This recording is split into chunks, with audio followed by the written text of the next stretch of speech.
Hello बच्चों, कैसे हैं आप लोग। आई होप सभी लोग बहुत अच्छे होंगे। तो हमने प्रीवियस क्लास में what is democracy, why democracy, polity का चैप्टर 1 स्टार्ट किया है। तो पहला लेक्चर आई होप सभी ने देख लिया होगा। जिन्होंने नहीं देखा है, डिस्क्रिप्शन में लिंक पड़ा है नीचे, आप डिस्क्रिप्शन ओपन करिए और जाइए प्रीवियस लेक्चर देखकर आइए, तभी आगे का लेक्चर आपको समझ में आएगा। तो आज हम शुरू करते हैं आगे उसके कंटिन्यू।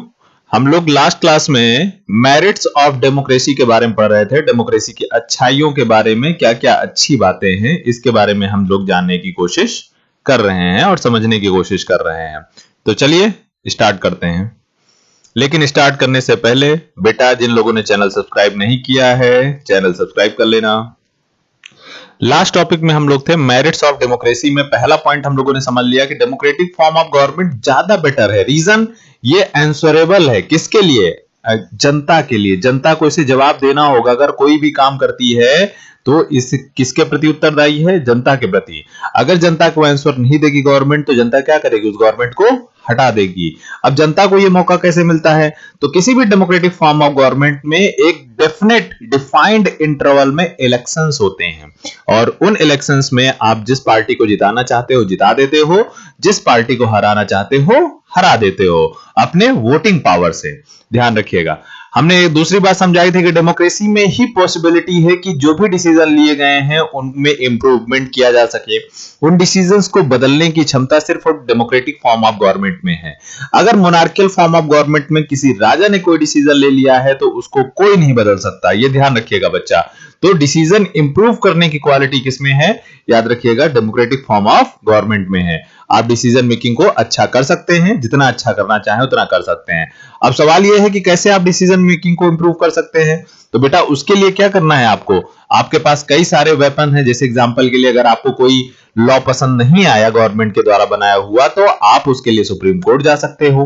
दूसरा ऑप्शन, सुप्रीम कोर्ट भी नहीं सुनता है तो आप उसके लिए जो है स्ट्राइक पे जा सकते हो, रिवोल्ट कर सकते हो। यहां पे इस तरह की चीजें करने पर आपको किसी टाइप का कोई भी, याद रखिएगा, कोई सजा नहीं मिलेगी। आगे देखिए बेटा, डेमोक्रेसी क्या करता है? आपके डिफरेंट कॉन्फ्लिक्ट को रिजॉल्व कर सकता है। जैसे एग्जांपल के लिए, सरकार और जनता के बीच में अगर क्लैश हो, तो हमारे यहां मतलब किसी भी डेमोक्रेटिक फॉर्म ऑफ गवर्नमेंट में जुडिशरी होती है जो सरकार और जनता के बीच में मीडिएटर का काम करती है। अगर सरकार जनता के ऊपर अत्याचार कर रही हो या जनता सरकार के ऊपर ज्यादा प्रेशर बना रही हो, तो उस केस में जो है सुप्रीम कोर्ट बीच में आता है और कॉन्फ्लिक्ट को रिजॉल्व करता है। तो एक कॉन्फ्लिक्टिंग मतलब जो भी मसले होते हैं, जो भी लड़ाई झगड़े होते हैं, उनको सुलझाने के लिए डेमोक्रेसी में एक व्यवस्था उपलब्ध होती है। लेकिन मोनार्कियल फॉर्म ऑफ गवर्नमेंट में ऐसा कुछ भी देखने को नहीं मिलता है। आपको ध्यान रखिएगा, क्यों? क्योंकि राजा ही सब कुछ है वहां पे। और डिक्टेटरशिप में भी आपको देखने को नहीं मिलता, क्योंकि डिक्टेटर ही सब कुछ है वहां पे। तो वो उससे जनता की लड़ाई हुई तो वैसे भी वो किसी की नहीं सुनने वाला, सब कुछ अपने मनमानी करेगा। तो याद रखिएगा, तो डेमोक्रेसी में कॉन्फ्लिक्ट को रिजॉल्व करना काफी आसान है। तो ध्यान रखिएगा, इन्हीं फीचर्स के कारण डेमोक्रेसी इतनी डिफरेंट वैरायटी, वास्ट कल्चर होने के बाद भी, वास्ट वेरिएशन होने के बाद भी एक यूनाइटेड कंट्री है। रीजन, यहां पे नॉर्थ से south democratic form of government जो बनी हुई है, तो इसमें कॉन्फ्लिक्ट वगैरह काफी रिजॉल्व हो जाते हैं आसानी से। इसलिए आपका देश आज भी यूनाइटेड है। बात समझ में आई होगी आपको, आई होप। ये डेमोक्रेसी में याद रखिएगा, कोई भी परमानेंट नहीं होता है। मतलब अगर सोचो कि Narendra Modi permanently prime minister बन गए, तो नहीं। जब तक आप अच्छे काम करते रहोगे तब तक जनता आपको देखेगी। जिस दिन आपने काम करने बंद किए, जनता के खिलाफ काम करने शुरू किए, उसी दिन जनता आपको क्या करेगी? उठा के बाहर कर देगी, सरकार से हटा देगी। ये ध्यान रखिएगा। आगे देखिए बेटा, डेमोक्रेसी में बेटर फॉर्म ऑफ गवर्नमेंट है बिकॉज इसमें आपको गलतियां सुधारने का मौका मिलता है। सरकारों को गलतियां सुधारने का मौका मिलता है, जनता को गलतियां सुधारने का मौका मिलता है, सबको गलतियों को सुधारने का मौका मिलता है। किसमें? डेमोक्रेसी में। जैसे सपोज करो, आप हम मान लेते हैं आपने एक केस किया, हाई कोर्ट के जज ने आपको फांसी की सजा दे दी, तो मान लो गलती से दे दी, तो इस चीज को चेंज करना अभी भी आपके हाथ में है। आप क्या करोगे? सुप्रीम कोर्ट चले जाओगे, वहां पे आप बताओगे, अपनी बातों को रखोगे, फाइनली शायद वहां से बच जाओ आप।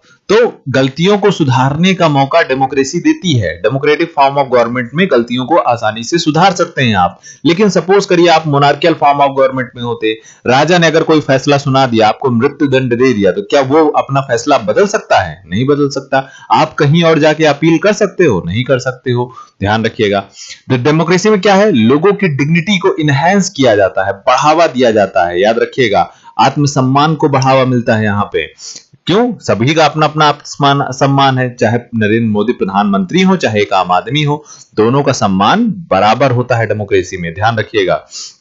क्यों? रीजन क्या है इसका? क्योंकि डेमोक्रेसी का जो प्रिंसिपल है वो क्या है? पॉलिटिकल इक्वालिटी है। ध्यान रखिएगा, राजनीतिक समानता। राजनीतिक रूप से सभी लोग, डेमोक्रेसी कहती है कि हम सभी बराबर हैं, इक्वालिटी बिफोर लॉ या राइट टू इक्वालिटी। आपके 6 फंडामेंटल राइट हैं, 6 फंडामेंटल राइट में एक राइट टू इक्वालिटी भी है। तो आपको संविधान में ये राइट मिला हुआ है कि जनता के सामने सभी, क्या आप लोग सभी बराबर हैं। ये मैटर नहीं करता कि आप अमीर हो या गरीब हो। अब कुछ लोग इसमें भी क्लैश करेंगे, नहीं सर कहां इक्वल हैं, बताइए, अमीर लोगों को ज्यादा फैसिलिटीज मिलती हैं, गरीब लोगों को कम मिलती हैं। तो बेटा ये थोड़े बहुत लूप होल तो सभी गवर्नमेंट फॉर्म ऑफ गवर्नमेंट में है, लेकिन अब आपको गरीब से अमीर होने के लिए कोई नहीं रोक टोक करेगा यहां पे। ध्यान रखिएगा, आप अपनी मेहनत करिए, आप खुद अमीर बन जाइए, ठीक है, तो स्पेशल फैसिलिटीज उठाइए। तो याद रखिएगा, डेमोक्रेसी में ही लोगों की संप्रभुता, समानता, ये सारी फैसिलिटीज डेमोक्रेसी में मिलती हैं, आपको मोनार्कियल फॉर्म ऑफ गवर्नमेंट में देखने को नहीं मिलेगी। ये जरूर ध्यान रखिएगा। अब देखिए, अच्छाइयां थी तो बुराइयां भी हैं इसमें। मतलब जैसे हर कॉइन के दो पहलू होते हैं, एक हेड होता है, दूसरा टेल होता है। तो हर बातों की, मतलब जो भी मैटर होते हैं उनमें दोनों चीजें होती हैं, अच्छी बातें भी और बुरी बातें भी। तो इनमें देखते हैं कमियां क्या क्या हैं। तो देखिए बेटा, ये याद रखिएगा, इसमें लीडर्स बदलते रहते हैं ना बेटा। अभी याद हो तो 2014 से पहले आपके यहाँ के प्राइम मिनिस्टर कौन थे? मनमोहन सिंह थे। करंट टाइम पे प्राइम मिनिस्टर कौन है? नरेंद्र मोदी हैं। तो इस तरह से लगातार जो लीडर्स बदलते रहते हैं, जिससे इंस्टेबिलिटी आती है। मतलब सपोज करो मनमोहन सिंह कोई काम कर रहे थे, उनकी सरकार बदल गई, प्राइम मिनिस्टर नरेंद्र मोदी आए, इन्होंने पूरे के पूरे उनके जितने भी मनमोहन सिंह के कार्य थे वो सारे रद्द कर दिए। तो इस तरह से क्या होता है, एक अस्थिरता की भावना पैदा होती है, इंस्टेबिलिटी आती है देश में। ये ध्यान रखिएगा। और डेमोक्रेसी में देखिए बेटा, पॉलिटिकल कंपटीशन बहुत ज्यादा होता है। देखा होगा आप लोगों ने इलेक्शंस में बीजेपी, कांग्रेस, सपा, बसपा सब एक दूसरे के ऊपर जो है पर्टिकुलर वाद विवाद करते रहते थे, कंपटीशन करते रहते हैं। अब कंपटीशन देखिए, दो तरीके का कंपटीशन होता है, एक गुड कंपटीशन, एक बैड कंपटीशन। यहाँ पे क्या है, लोग एक दूसरे को नीचा दिखाने की कोशिश करते हैं। आप लोगों ने देखा होगा कि अरे वो चोर है, वो इस तरह का आदमी है, वो इस तरह का आदमी है, इस तरह के एलिगेशन एक दूसरे के ऊपर लगाते रहते हैं। तो इससे क्या है, हमारे देश की इमेज खराब होती है, ठीक है, हमारे कंट्री की इमेज खराब होती है कि यहाँ के पॉलिटिकल लीडर्स आपस में ही लड़ते रहते हैं। ध्यान रखिएगा, यहाँ पे नैतिकता की कोई बात नहीं होती है, याद रखिएगा। अब तीसरी चीज देखते हैं बेटा, जिन नेताओं को हम चुन लेते हैं वो लोग फिर एक बार चुने जाने के बाद फिर जनता के हितों का ध्यान नहीं रखते हैं। आप लोग खुद बताइए कि आप लोगों ने जिन लीडर्स को चुना था, आपके क्षेत्र में जो जीते हैं, चाहे विधायक हो, मतलब एमएलए हो, या एमपी हो, या आपके जिला पंचायत प्रमुख हो, कोई भी हो, जीतने के बाद क्या कभी आया है 5 साल के दौरान आपके घर की तरफ आपसे पूछने की कोई दिक्कत है, समस्या है? नहीं। तो ये तीसरी सबसे बड़ी समस्या है डेमोक्रेसी में कि जीतने के बाद आदमी दिखाई ही नहीं पड़ता है और पूछने तक नहीं आता है। इसका रिजल्ट क्या होता है, वो अपने हिसाब से जो डिसीजन लेना चाहता है ले लेता है। तो खराब खराब डिसीजन लेता है वो, जनता से बिना पूछे अपने क्षेत्र के। तो और तीसरा पॉइंट ध्यान रखिएगा, डेमोक्रेसी में ही करप्शन है। ऐसा नहीं कि सिर्फ डेमोक्रेटिक फॉर्म ऑफ गवर्नमेंट में करप्शन है, हर फॉर्म ऑफ गवर्नमेंट में करप्शन है, लेकिन डेमोक्रेटिक फॉर्म ऑफ गवर्नमेंट में करप्शन का लेवल कुछ ज्यादा ही हाई है। ये ध्यान रखिएगा। बात समझे कि नहीं आप? तो डेमोक्रेसी में सबसे ज्यादा करप्शन होता है। उसका रीजन ये है कि कंपटीशन, जो इलेक्टोरल कंपटीशन होता है, उसी के कारण। आपने देखा होगा इलेक्शंस में धांधली होती है कितनी ज्यादा, पैसे खिलाए जाते हैं, लोगों को पैसे बांटे जाते हैं, और यहाँ पे मतलब आप देखते हो प्रचार प्रसार में कितना ज्यादा पैसा खर्च होता है। जनता कभी ये नहीं सोचती है बेटा कि जो पैसा ये नेता खर्च कर रहा है ये आखिर वसूलेगा किससे? हम ही से तो आपसे वसूलेगा वापस ये। तो ये बातें जनता की समझ से नहीं आती हैं, ये ध्यान रखिएगा। तो जो लीडर सबसे ज्यादा पैसा खर्च करे, समझ लीजिए वही सबसे ज्यादा करप्ट भी होगा। रीजन, अपनी जेब से कोई आज के समय में बेटा पैसे नहीं लगाता है, तो इसीलिए डेमोक्रेसी में करप्शन का लेवल भी सबसे हाई है, ये ध्यान रखिएगा। तो अब याद रखिएगा, जो आम आदमी है उसको नहीं पता है क्या चीजें अच्छी हैं क्या बुरी हैं, कैसे जानेगा वो? तो याद रखना, वो आसानी से कोई डिसीजन नहीं ले पाता है। उसके रीजंस हैं, अभी आपको समझ में आ जाएंगे आगे वाली स्लाइड्स में।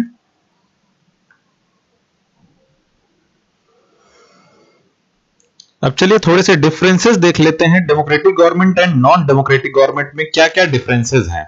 तो पहली चीज याद रखिएगा, सबसे बेस्ट चीज डेमोक्रेटिक गवर्नमेंट में क्या है कि डेमोक्रेटिक गवर्नमेंट अकाउंटेबल है जनता के लिए। क्या है? अकाउंटेबल, मतलब एक तरीके से आंसरेबल है, ये डेमोक्रेटिक गवर्नमेंट में है। वहीं नॉन डेमोक्रेटिक गवर्नमेंट में जो रूलर होता है वो अकाउंटेबल नहीं होता है जनता के लिए, ध्यान रखिएगा। मतलब जनता के लिए कोई उत्तरदायी नहीं है, जो मन चाहे वो करेगा और कोई उससे सवाल जवाब नहीं कर सकता। ये नॉन डेमोक्रेटिक गवर्नमेंट का पहला डिफरेंस है। दूसरा देखिए बेटा, डेमोक्रेटिक गवर्नमेंट में लोग अपनी इच्छा से रूलर्स को इलेक्ट करते हैं, वहीं नॉन डेमोक्रेटिक गवर्नमेंट में लोगों की इच्छा नहीं होती किसी रूलर को इलेक्ट करने की, ये ध्यान रखिएगा। रूलर खुद ही अपने आप को इलेक्ट कर लेता है एक तरीके से। तो जनता का कोई वहां पे नॉन डेमोक्रेटिक गवर्नमेंट में कोई कंट्रोल नहीं होता है। डेमोक्रेटिक गवर्नमेंट में पार्लियामेंट होता है, ठीक है, याद रखिएगा, जो एक तरीके से आर्मी वगैरह से सेपरेट है, कोई आर्मी का इंटरफेरेंस नहीं होता है पार्लियामेंट में। वहीं नॉन डेमोक्रेटिक गवर्नमेंट में याद रखिएगा, सब कुछ तो राजा होता है। याद रखिएगा, वहां पे क्या है, जो राजा चाहेगा सो फैसले बना लेगा, जो डिक्टेटर चाहेगा वो लॉज बना लेगा। बात समझेगा? तो नॉन डेमोक्रेटिक गवर्नमेंट में क्या है, पार्लियामेंट कोई भी लॉ नहीं बना सकती है बिना आर्मी के सहमति के, ये नॉन डेमोक्रेटिक गवर्नमेंट में होता है। एग्जाम्पल इसका देखना चाहें तो आप पाकिस्तान देख सकते हैं, बेस्ट एग्जाम्पल है। वहां पे आर्मी के लिए अगर कोई रूल्स एंड रेगुलेशन बनाने हैं तो बिना आर्मी चीफ के पॉसिबल नहीं है। वहां की ही पार्लियामेंट में आर्मी के लोगों के लिए सीट्स रिजर्व हैं, ये ध्यान रखना। अब उसके आगे चलते हैं, नेक्स्ट डिफरेंस देखिए। डेमोक्रेटिक गवर्नमेंट में कोई भी इलेक्शन में पार्टिसिपेट कर सकता है, याद रखिएगा। उससे मतलब नहीं कोई किस रिलीजन का है, किस कास्ट का है, उससे कोई मतलब नहीं है। इकोनॉमिकली कैसा है, एजुकेशनल कैसा बैकग्राउंड है उसका, उससे कोई मतलब नहीं। अनपढ़ गवार आदमी भी है तो वो भी इलेक्शन में पार्टिसिपेट कर सकता है, ये ध्यान रखिएगा। और वहीं पे सभी को राइट टू वोट होता है, कोई भी वोटिंग दे सकते हो, आप भी वोट दे सकते हो, किसी को कोई दिक्कत नहीं होगी। तो ये ध्यान रखिएगा, ये सिर्फ डेमोक्रेटिक गवर्नमेंट में ही पॉसिबल है।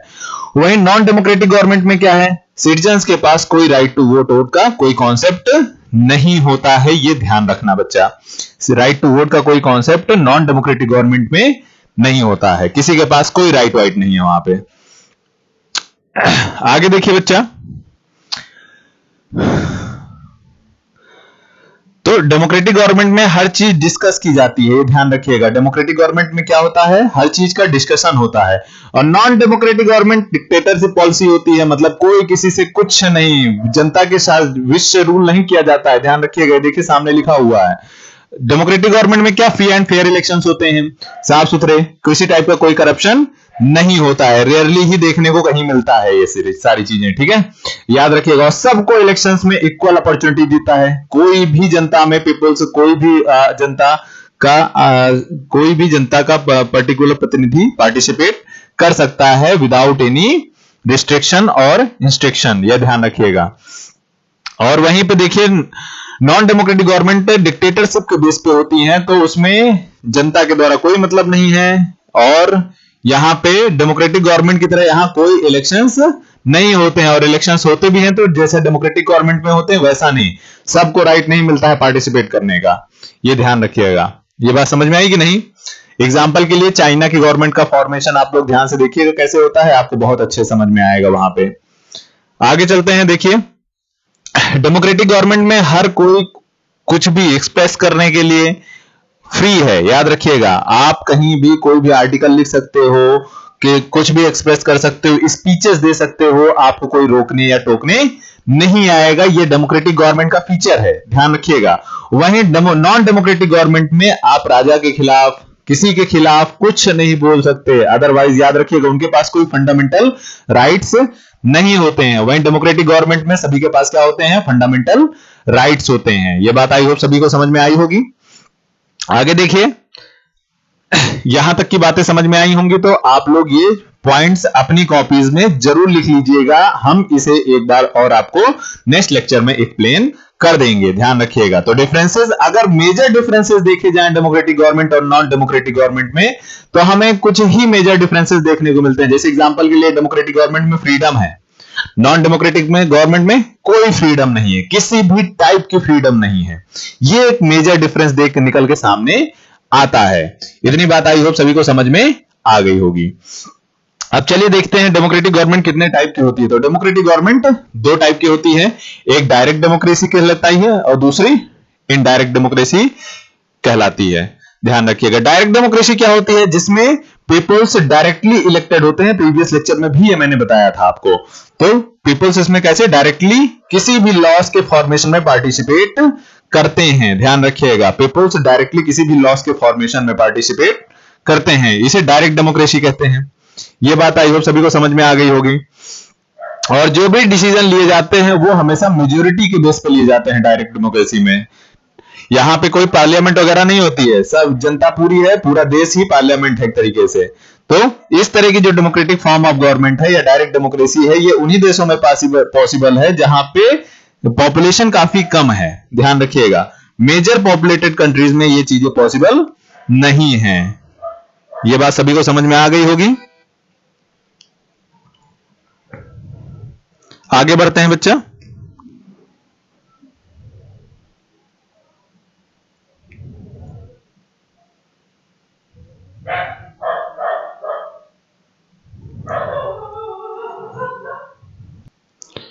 तो यहां पे देखिए यही पॉइंट लिखा है कि ये डायरेक्ट डेमोक्रेसी वही सुटेबल है जो ज्योग्राफिकली स्मॉल एरियाज में, मतलब स्मॉल कंट्रीज में पॉसिबल है, जहां पे पॉपुलेशन काफी कम हो। तो एग्जांपल के लिए एंशिएंट ग्रीक मिलता है, रोम मिलता है, इंडिया नहीं है भाई, गलती से छप गया है, ध्यान रखिएगा। मॉडर्न पीरियड में अगर देखा जाए तो स्विट्जरलैंड देश है, ठीक है। तो ये इंडिया पे ध्यान मत दीजिएगा, इंडिया नहीं है, वो बाई मिस्टेक छप गया है, ठीक है। ये बात समझे कि नहीं। अब रिप्रेजेंटेटिव डेमोक्रेसी को देख लीजिए एक बार। रिप्रेजेंटेटिव को फिर एक्सप्लेन कर चुके हैं, ये रही। नहीं, हाँ ठीक है, ये रिप्रेजेंटेटिव डेमोक्रेसी का पेज है। ध्यान से देखिए, इसमें क्या होता है कि जनता इलेक्ट करती है अपने रिप्रेजेंटेटिव को, वही जनता के बिहाफ पे रूल करते हैं। जनता के बिहाफ पे वो जो रिप्रेजेंटेटिव होते हैं वही वो सारे रूल्स एंड रेगुलेशंस बनाते हैं, याद रखिएगा। ये इसका एग्जांपल देखने को कहां मिलता है, इंडिया में, फ्रांस में, यूएसए में, ये जो देश है यहाँ पे रिप्रेजेंटेटिव फॉर्म ऑफ गवर्नमेंट है। अब रीजन भी समझ में आ रहा होगा कि यहाँ रिप्रेजेंटेटिव फॉर्म ऑफ गवर्नमेंट क्यों है। इसका रीजन आप लोगों को बहुत अच्छे समझ में आ रहा होगा। रीजन, ये बहुत बड़े बड़े देश हैं, यहाँ पे पॉपुलेशन कम नहीं है, ज्यादा पॉपुलेशन है बल्कि। ये बात समझ में आ गई होगी।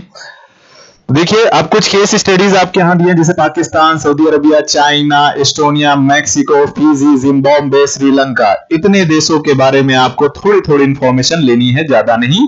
ज्यादा इंफॉर्मेशन आपको यहां से कलेक्ट नहीं करनी है, ध्यान रखिएगा।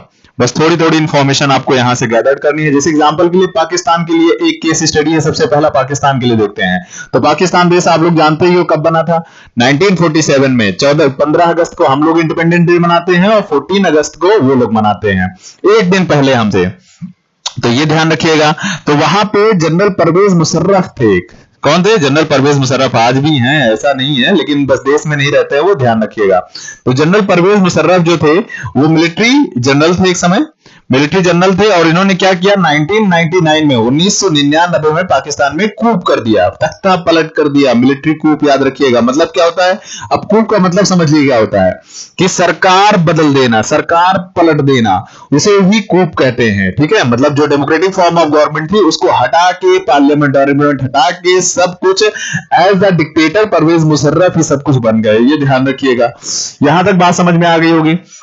तो परवेज मुशर्रफ ने क्या किया बेटा, तो इन्होंने डेमोक्रेटिकली इलेक्टेड जो गवर्नमेंट थी उसको उठा के बाहर फेंक दिया, ओवरथ्रो कर दिया, और खुद एज अ डिक्टेटर डिक्लेयर कर लिया अपने आप को। डिक्टेटर एज देखो, ही declared the chief executive of the country, अपने आप को कंट्री का हेड डिक्लेयर कर लिया।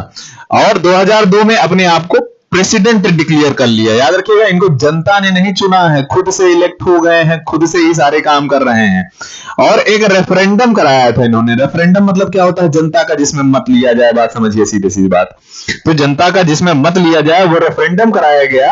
और रेफरेंडम में जो है क्या पूछा गया कि हम क्या 5 साल के लिए अपनी सत्ता को बढ़ाएं? तो जनता, वैसे भी आप डिक्टेटर वाली कंट्रीज में आप खुद सोचो, क्या फेयरली इलेक्शन होंगे?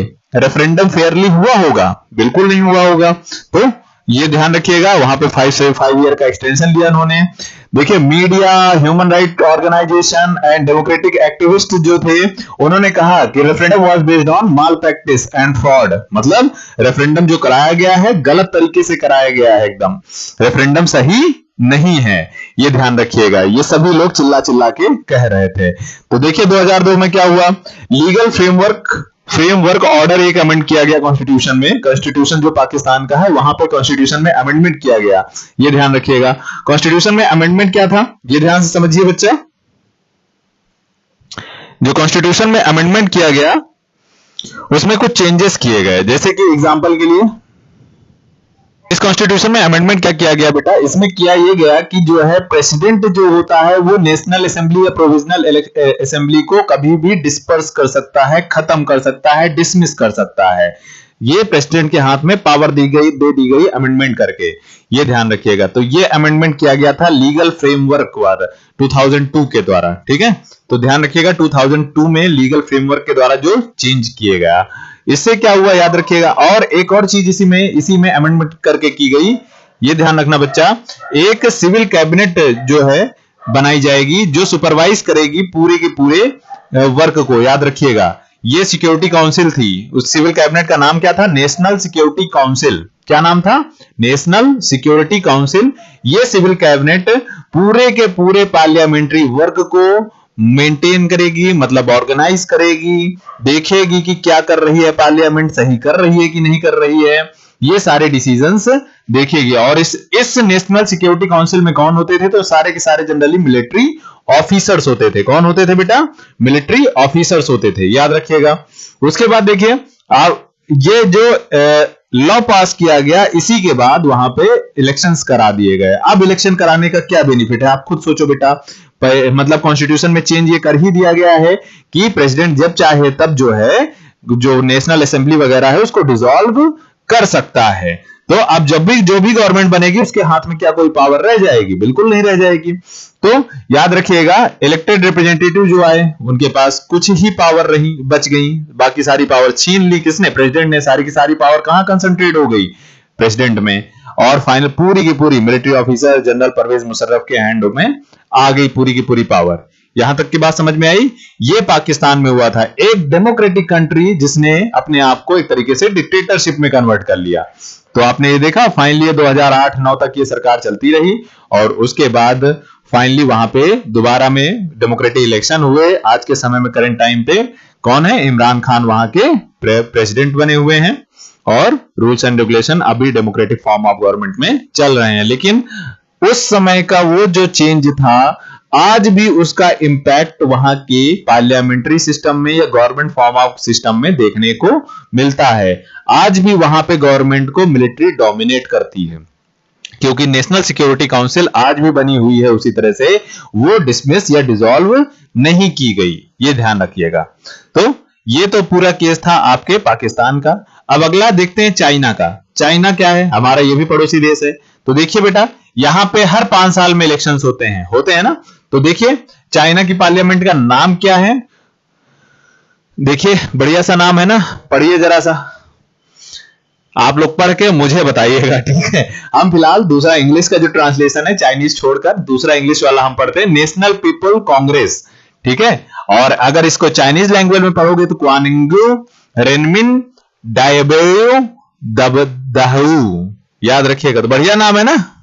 तो किसी को बहुत ज्यादा इंग्लिश आती हो तो यही लिख के दे दीजिएगा, कहिए पढ़ के सुनाइए, ठीक है।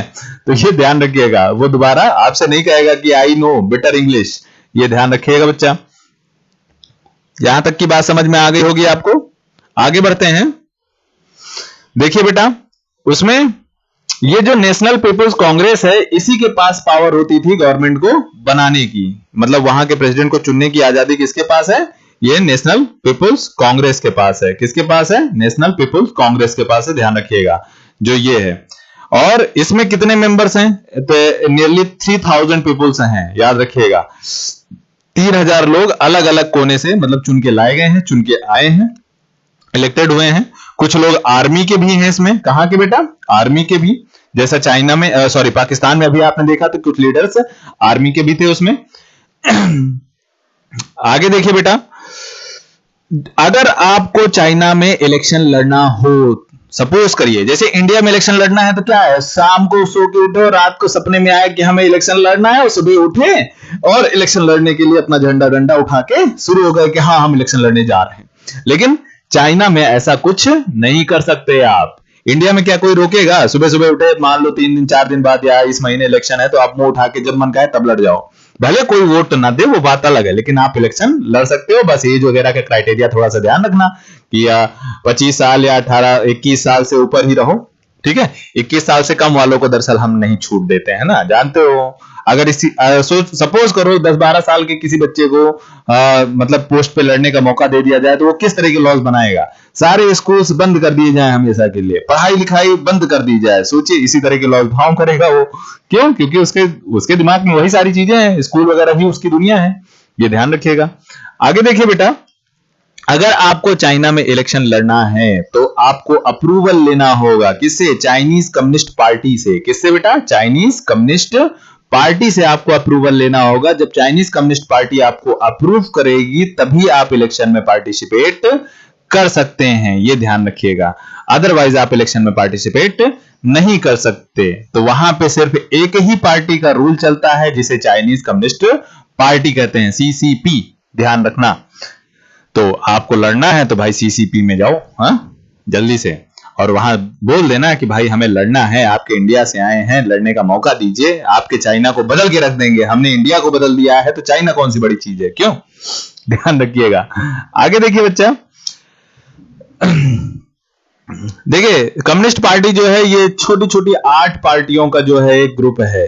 ऐसा नहीं है कि पार्टियां नहीं है, लेकिन इनमें ये छोटी 8 पार्टियां जो है इनका कोई अस्तित्व नहीं है चाइना में, ध्यान रखना। और 2002-2003 के इलेक्शन में इन छोटी छोटी 8 पार्टियों को मौका दिया गया था कि भैया लड़ लो, थोड़ा बहुत देख लो, तुम भी हैं क्या उखाड़ सकते हो। तो आगे देखिए, ये जो गवर्नमेंट बनती है चाइना में हमेशा किसकी बनेगी? कम्युनिस्ट पार्टी की ही बनेगी। किसकी बनेगी? कम्युनिस्ट पार्टी की। चाइना की वैसे तो बहुत बड़ी कहानी है, लेकिन आपके यहां सिर्फ इतना ही दिया है। अदरवाइज मैं आपको बताता कि चाइना में भी किसी समय में, आज के समय में कम्युनिस्ट रूल है, लेकिन एक समय में डेमोक्रेटिक फॉर्म ऑफ गवर्नमेंट हुआ करती थी। वो डेमोक्रेटिक फॉर्म ऑफ गवर्नमेंट को वहां के रूलर ने हटा दिया, सॉरी रूल कर रहे हैं, वहां के जो रिप्रेजेंटेटिव थे उन्होंने हटा दिया पूरी तरह से। बहुत ही बढ़िया इतिहास है चाइना का, बताने लायक, लेकिन वही है कि आपके यहाँ सिलेबस में नहीं है और 1.5-2 घंटे का लेक्चर ये बनता है। चलिए आगे, चाइना के बाद अगले पे चलते हैं। मैक्सिको एक देश है। अब आप लोग एक काम करिएगा बच्चा, इन सारे देशों को जरा सा मैप पे जरूर सर्च कर लीजिएगा, देख लीजिएगा इनकी लोकेशंस क्या है। तो आई होप यहां तक आप सभी को लेक्चर समझ में आया होगा। मैक्सिको के बारे में, सऊदी अरेबिया, एस्टोनिया और फिजी के बारे में, जिम्बाब्वे के बारे में, इनके बारे में नेक्स्ट क्लास में हम पढ़ेंगे मैप के साथ में, ठीक है। आपको इनकी लोकेशन को दिखाते हुए, हो सके तो थोड़ी सी मेहनत आप भी करिएगा, ये सब सारी चीजें आप भी एक बार मैप पे जरूर देख लीजिएगा। चलिए आज के लिए इतना ही, बाकी नेक्स्ट क्लास में देखेंगे। आई होप सभी को लेक्चर पसंद आया होगा। याद रखना बेटा, चैनल को सब्सक्राइब करना है आपको, ठीक है। ओके।